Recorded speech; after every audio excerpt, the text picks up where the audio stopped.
Hey, listen to Wrestling Roundup on FreeFM, ArrowFM, and NPR. As always, I'm Grady, and live on Skype we got Josh. Hey. We were wondering, what was next for Liv Morgan?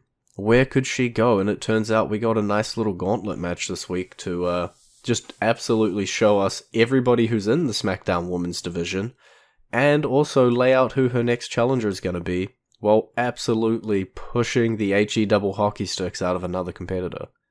Yeah, it was definitely a way to build up an opponent. I think once we saw the list of people, Shayna Baszler was the only option that was coming out of that.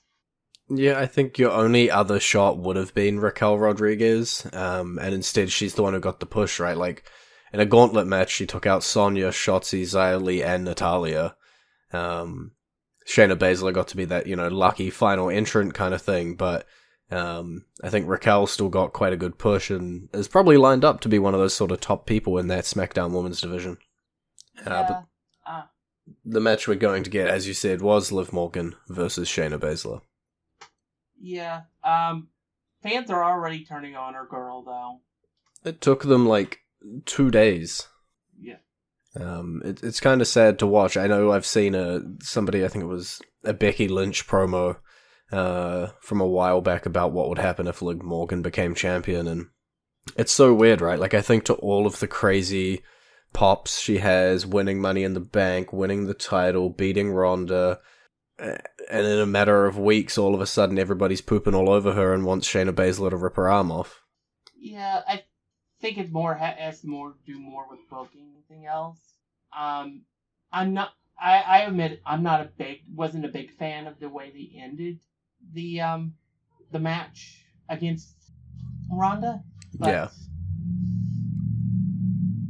It was weird one. I think it was more timing than anything else. I think had they done it where she tapped out 1 second after the 3 count, I think people would have been more okay with it. But the fact that she was tapping out but the referee didn't see it, I think was a lot of the big issue with it. Yeah, we're in that weird thing where we've sort of booked ourselves into a corner, right? Like, Ronda, as we went through last week, hasn't lost a match cleanly, full stop. And then we have Liv Morgan, who can't drop the title because Ronda's leaving for a little while, and they just sort of jam themselves into a corner where the only way out of it is something dodgy like that. There was no nice, clean way to get out of it. I think the answer is always just don't book the match in the first place. Yeah. The problem is that Shayna Baszler is almost a carbon copy of the same situation. Although Shayna Baszler is nowhere near the star power Ronda Rousey has. But it's basically the same type of fighter. Yeah. I think Shayna, as you say, not as protected, has taken a fair few losses, probably could take out one here. But, yeah, I struggle, right? Because Shayna Baszler and Liv Morgan are two of my favorites, and I think they're going to put on an absolute great match. But I see the viewpoint of it, just being a third match, basically, of Liv versus the UFC, or versus MMA. And, I don't know. The SmackDown Women's division is not that strong. Really, your only other option here was Raquel. And I don't know if they want Raquel to lose just yet on that stage. I feel like she might be the one who ends up grabbing the title, and getting to run with it as the faces, this new division, younger star coming up, or newer star coming up, should I say. But they didn't quite want to end Liv's reign just yet. I don't know. It's in this weird sort of transitional holding pattern. It could also be a situation where they made Liv the dreaded, I'm going to say it, and you're going to hate me for it. Oh no. Dreaded transitional champion. Yeah. And so they could transition it off of Ronda and onto Shayna without directly putting Shayna and Ronda in a match where Shayna has to beat Ronda. You're right, I do hate it, but I also wouldn't be surprised by it. When Liv first cashed in, we were still sitting here, hoping for that nice 4 to 6 month reign, but I just don't know what they want to do with this SmackDown Women's division. Raw obviously has so many big stars in it, not counting injuries, Asuka, Becky, Alexa, Bayley, the new people coming up or returning as well with Dakota Kai and IYO SKY, and that's just in one feud. You've still got Bianca Belair off to the side, and doing a bunch of stuff around there, and then you look at SmackDown and we're like, they put every single woman in the division in a match, and there was maybe 2 viable competitors out of that. And so I don't know if it's a draft, a shake-up, some call-ups, but I think the SmackDown Women's division needs an injection for sure. Yeah. Or it doesn't need a title. That's the 2 options. You either shake things up with a draft at the end of the month, beginning of next, or you get rid of the SmackDown Women's Championship. You've always been on Team Unify the Belts. You've been pitching that for years. We will have to wait and see what they end up doing in that SmackDown Women's division. Obviously, the Raw Women's division being dominated at the moment with that Team Bayley versus Team Belair chunk. And it looks like we got ourselves a nice little 6-woman tag match set up for Clash at the Castle coming up. I will say it again. When they originally unified the titles with Becky, they should have just did away with the dual championships, brought out an intercontinental type championship for the women, instead of creating a tag team championship. It would have been a lot better and would have made a lot more sense. Because then you could have had Liv with a mid-card title against these people, and it'd make a lot more sense while you still have the big championship on somebody like Bianca facing Becky, Asuka, Alexa, etc. Yeah, it's, some bad decisions made previously, and we don't know where we're going to go forward. Obviously, the women's tag team belts were just brought back in with the tournament. I think I can get the bracket up over here somewhere. And so those are not going to go away as we'd kind of hoped, or just fade off into the distance. And honestly, it really is. I think a lot of the titles that have been unified, I think we'll start seeing them be split over the next 2 months, 3 months. Yeah, dirt sheets and all, it feels like a lot of it is going to come down to just network pressure. And I don't know if it's ever possible to get Raw and SmackDown onto the same network controlled by the same people, but I feel like that might be the only way to get out of that. Someone's always not going to have a world champion, or someone's always not going to have the right stars that they want, and it's always going to cause some sort of shake-up or random decisions being made. Fun fact, according to the contract for USA, they have no say in what goes on Raw. Nice. At least that's what was revealed by Freddie Prinze Jr. Is that, and it's always been that way as long as the show's been on it. Now, of course, they can say, "Hey, I'd like to see something," but that doesn't mean they're going to get it. Yeah, I think the current things are vague threats, because I don't know if NBC ever want to drop Raw, but vague we might not re-sign, make us happy. Yeah. It's fine, because you know what? They'll just go to both shows go on the box. They won't care. Yeah, it's what it is. I do think, Freddie Prinze Jr. even told a story where the night John Cena got drafted twice was done just to troll USA. Because they wanted to keep Cena on Raw.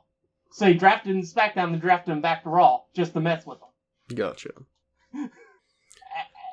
Yeah, it's a weird one. But I think networks aside, title unifications aside, we can all still sit here and agree we didn't need the women's tag team belts. No. But it would be funny if the lone NXT tag team that's in the tournament won the titles. I could see them getting past the first round for sure. I don't quite know how much further they have, but I could see them getting past that first round. No matter how they do it, they've kind of got that NXT clash on the right-hand side of the bracket anyway. Left side of the bracket seems like it's just lined up to continue to build Bliss and Asuka versus Sky and Kai, which is obviously going to be one of the big tag team feuds coming through. Kind of expect one of those teams to pick up the win, or a return from our former champs, which is also the murmurs. There's been a lot of returns lately, and pretty much everybody, there's some level of murmur about them coming back. Yeah. Honestly, I expect the finals to be the IYO SKY and Dakota Kai versus whoever from that other side of the bracket. Yeah. Someone. And, yeah. And whoever wins it will be given their titles, only for Sasha Banks and Naomi to show up with their titles and say, "You're not the champions, we're the champions. We were never beat for them." Classic. And hopefully they hold the belts a little bit longer than Rey Mysterio. And then they go and do a ladder match for the titles. Can we make it a triple threat ladder match and we throw in the NXT Women's Tag Team Champions while we're at it? Look, I stretched too far there. We're never going to get that. No. Yeah, it seems like they're back to come in at any time, and the SmackDown side, or the SmackDown / NXT side, they couldn't even fill the whole side of the bracket, is, pretty lacking. I don't see Natalya and Sonya Deville winning. I don't see Shotzi and Xia Li winning. Honestly, Raquel Rodriguez carrying Alea is probably the best shot for that side of the bracket, if not the NXT team, of Nikita Lyons and Zoe Stark. So we'll have to wait and see. I would say this. This is Nikita Lyons' moment to have all eyes on her. That's going to be more eyes than ever to show this is what I can be. If they do well enough in this tournament, you could see them move to the main roster permanently. Well, let me just pitch you. Obviously, this destroys what you just said, but let me just pitch you this final, right? On the Raw side of the bracket, IYO SKY and Dakota Kai. On the SmackDown side of the bracket, Alea and Raquel Rodriguez. And then you got Kai and Rodriguez opposite each other again. It's probably what's going to happen. The semifinals will probably be Nikita Lyons versus Raquel Gonzalez. Yeah, I definitely see that for sure. I don't know. Dakota Kai and Raquel Rodriguez seem like one of those feuds that are just never gonna finish. Like Kevin Owens and Sami Zayn kind of level thing, but not in a bad way yet. At least for me. Alright, we're about halfway through the show, so it is time to go into our entrance theme. And when we come back, we'll explain why we're playing this entrance theme, but playing for you right now is that of Karrion Kross.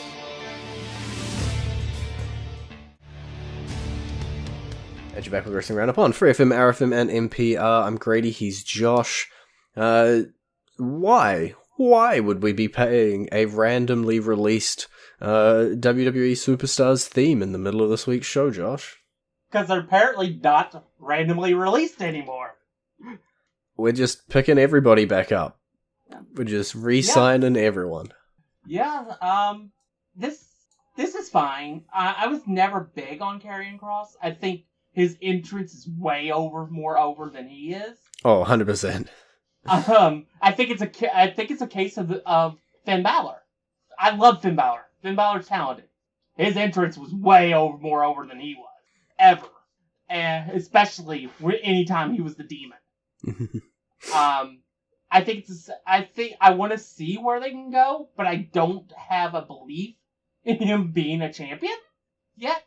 But this being Triple H's WWE, anything is possible. Yeah, it's a funny one, right? Because obviously Drew McIntyre earned his number one contendership against Roman Reigns, against Sheamus to face Roman Reigns at Clash of the Castle. Karrion Kross has come in, inserted himself, attacked, Drew, saying he's coming for Roman. Obviously multiple ways you could end up going with this. I think the one that I've seen floating around, is that fan theory, fan booking the most, is a match similar that they've done in the past. I do not remember the year, with the United States and Intercontinental Championships to split those up. That would be WrestleMania 2000 between Chris Jericho, Chris Benoit, And, oh god, I said the forbidden name. And Kurt Angle. Yeah, that one. I've seen a lot of references to that one coming up. Just as a way to split the titles off of Roman Reigns while continuing to let him hold on to one of them. Yeah, I don't think that's the play to split the title. In all honesty, I think the play to split the title involves Austin Theory. Yeah. I've been pitching that since day one. I think what you do is you have Drew McIntyre beat Roman Reigns. You get his moment. And then Theory cashes in thinking he wins both titles, but the contract was only for the WWE Championship. And that's how you split the titles. Yeah, we're going to have to wait and see. I think we're all agreeing that in some way, Clash of the Castle, Roman Reigns might not be walking away with 2 titles over his shoulders. Some combination of McIntyre, Kross, Theory, title splitting, just losing both, etc., etc. It seems like we're both predicting some form of him not leaving with both. Difference being, I got him leaving with at least 1, you got him leaving with 0. Yeah. I honestly, I think it is time.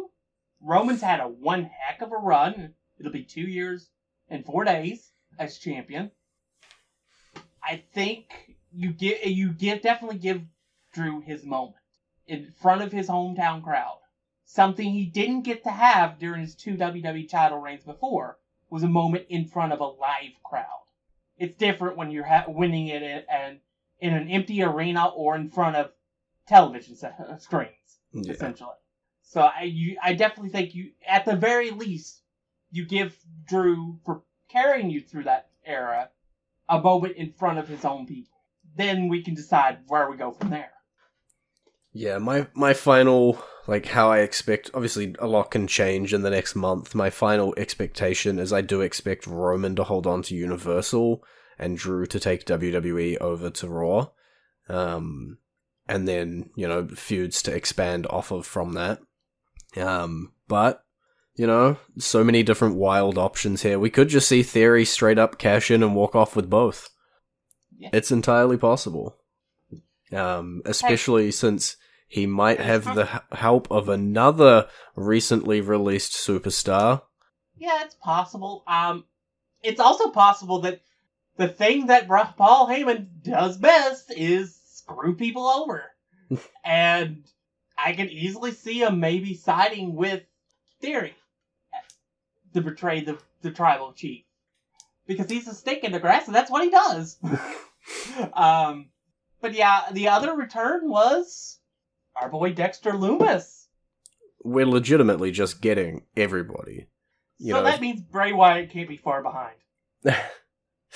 Well, we'll have to wait and see. So far, not including Sasha Banks and Naomi, we have had 3, NXT returns with Dakota Kai, Karrion Kross, and Dexter Lumis. So, don't know. We'll have to wait and see who's next in line. But yeah, Dexter Lumis, end of Raw, seemingly setting his sights on AJ Styles and just being in the bit of a background shot. Just laying some seeds. Yeah, definitely laying some seeds. It seems to be involved with some sort of car accident or something. Storyline that was earlier in the night. And yeah, you have Dexter just being his creepy self, which it's not hard. Nope. And potentially going after AJ Styles, one of the top names, isn't a bad way to get started. No. It's definitely not like a false start or anything. It's weird. Like, we sat here and we were talking about how the transition was going to be super slow, and it feels like Triple H heard us and was like, "Nah, Bo, we're going fast," and it's just bringing in stars. And before they reformed the Way with Theory as the leader instead of Gargano. It's possible. It's definitely possible. Yeah. I mean, it's definitely a period of transition, and I do think we will see a few more, because while we did have some really stocked covers, they went a little overboard on emptying him. Yeah, there was some good baked beans thrown in the bin that didn't need to be thrown in the bin. Yeah, so I do think we're going to see some more returns, debuts, potentially from NXT, potentially from AEW as well. Yeah. Oh, I said the Forbidden Company name. Well, that's 2 Forbiddens in this episode. Yeah, it is definitely possible for transition both ways. Not saying that it was impossible before. Cody Rhodes obviously showing us that it can happen, but, some people who might have left because they were a little fed up with the way creative was going or the company was going, might see some sort of light, especially with a few of Triple H's boys, like Karrion Kross, like Dexter Lumis, or his gals like Dakota Kai, coming back and immediately getting thrust. Like, it's not just these 3 returning, right? Dakota Kai returns straight into a program with the Raw Women's Champion. Karrion Kross straight into a program with Drew McIntyre and the Unified Champion. And Dexter Lumis straight into a program with AJ Styles. So it's not just returns, it is returns with a bang for sure. It's a returns with a purpose. Yeah. It's like, we have a slot and we are putting you in it more than we've got you on the roster, let's find a slot. Which definitely could have been said for Karrion Kross the first time around. Oh, 100%. There was no slot for Karrion Kross. And honestly, I think that's what a lot of the NXT call-ups, like I know it's the big thing of the internet, right, to bash on the NXT call-ups going to the main roster and just floundering. But it did feel like a lot of times it was just, hey, this superstar or this team is really good, let's bring them up, and they're just being no plan. And, we just insert them in randomly into places, and it didn't always slot. Like, I would argue probably over 50% of the time it didn't slot. But it feels like all 3 of these returns, there is a slot. There is somewhere to put them before you end up putting them there. Yeah. I mean, can you imagine what it would have been like had Kevin Owens debuted against anybody that wasn't John Cena? Yeah. That was a, career-making, main roster-defining piece when Kevin Owens came up. There was a slot for him, he fitted perfectly into it, he nailed it, he hit it out of the park. Yeah. And there's been a few like that. Like, I'm not saying they were all bad. Zayn did that, despite getting injured in the debut. Yeah. So, yeah, you're completely right. It's definitely, you have to have a plan when you bring them in. If you don't, it's clearly obvious, because you end up with something like the Authors of Pain. The Ascension. The Ascension, yeah. Who did the best they could. They really did. I still liked them on their way out. Yeah. But yeah, it's definitely a case where if you have a plan, they knocked it out of the park almost every time. If not, they struggle to find the right puzzle piece to put them in the right place. Yeah. And I'm laying it out now. A few minutes left in the show. The next, or maybe not the next person we see, but within the next 3 months, our boy Tyler Breeze. That's it. That's all I'm saying. That's very possible. But that's personal hope. Again, if there's the right spot for him, and it's worth bringing him back. Yeah, I liked Tyler Breeze, don't get me wrong, but I always saw him as a very mid-card centric level. I never really saw him as, this is a guy that they could make a world champion. I agree. Despite liking him. And then the work he did with Fandango, I think should have put him in the R-Truth category. A comedy guy that has a job for life. But unfortunately, that wasn't the case. Yeah. There was a number like that. Like, obviously, I don't have the release list in front of me. Tyler Breeze is just the one off the top of my head that I can think about. But I'm sure there's a number of people that, now that Triple H is in control and thinking about it, and can start figuring out where all of the puzzle pieces go. And seeing if people actually want to come back. Because sometimes, you can be quite burnt when you're just sort of discarded. You're not the favorite toy anymore. And so not everybody's going to jump at the chance to come on back. Yeah, that's definitely the case. There are probably some people in AEW right now that probably will not come back to WWE for years. Mm-hmm. It could be 4 or 5 years before they come back. I do think people like Moxley eventually will come back, but I think it will be a 3-4 years, to be honest. But there is usually a saying, they all come back eventually. Never say never. And, yeah, never say never, because just take a look. Bruno and the Ultimate Warrior are ultimate proof that eventually they do come back.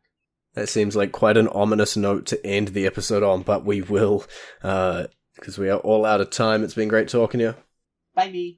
You can visit our Facebook page, facebook.com/WrestlingRNDup, or our Twitter page, twitter.com/WrestlingRNDup, or our YouTube page, which has all 490 episodes of Wrestling Roundup so far, at youtube.com/WrestlingRNDup, and we will see you next week.